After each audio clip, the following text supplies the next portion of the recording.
Hey, you got a minute to talk about making comics? Hi, I'm Jay Sheik, comic book illustrator and art professor, and today I want to talk about grid layouts in comics. A while back I made a video about comic book panels as being like beats in a piece of music, where you have large panels for big events, smaller panels for smaller things, claustrophobic moments, things where you want the characters to feel maybe a little bit encased in the events of their lives.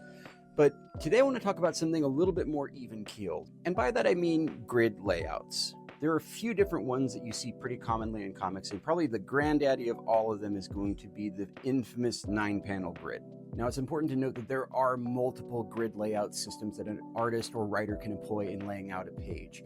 Most of them are going to be in even numbered increments, so whether it's 2 panels, 4 panels, 6 panels, 8, 12, or even up to 16 panels. And each one of these layouts has its own unique sets of features, benefits, and drawbacks. The 9-panel grid is unique, though, in that it features an odd number of panels on the page that are all equally sized, but it has a few benefits to it as well. So let's take a look at it. Whether you love them or hate them, the 9-panel grid has been a mainstay of Western mainstream comics for decades, and it's been largely popularized by writers like Alan Moore and artists like Dave Gibbons, as seen here in their work, Watchmen. And with that odd number of panels, you can see it works on a 3-tiered system with 3 panels to each tier. What it does is it isolates this central panel as kind of a highlight or a moment that can be exploited as a key event, even though it is no larger than any of its neighbors. Other writers like Tom King, more recently like in his Mr. Miracle book, also made extensive use of the 9-panel grid in his work with Mitch Gerads as artist. And very often in King's work, he will juxtapose his 9-panel grids with other grid systems like the 6-panel grid, or even up to 12 or 16 panels. But most often you will see him returning to this tried and true 9-panel grid system.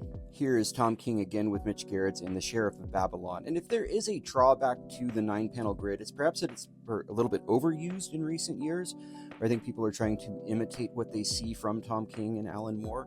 But the real drawback is that the panels are all in this sort of portrait orientation, so that it's difficult to get a wider shot unless you merge 2 panels or split a piece of art between 2 or 3 panels to make it wider, and then you've broken it up into multiple beats. The 9-panel grid is a great system for that, though. You can really do anything you want with these. So that's my brief dirt on 9-panel grids. I would like to come back and talk about the 6 and the 8-panel grid system specifically, maybe even 12. But that's what I got for you today. Thank you for stopping by. Be sure to hit the like button, subscribe, and come back soon because I will have lots more Making Comics content for you.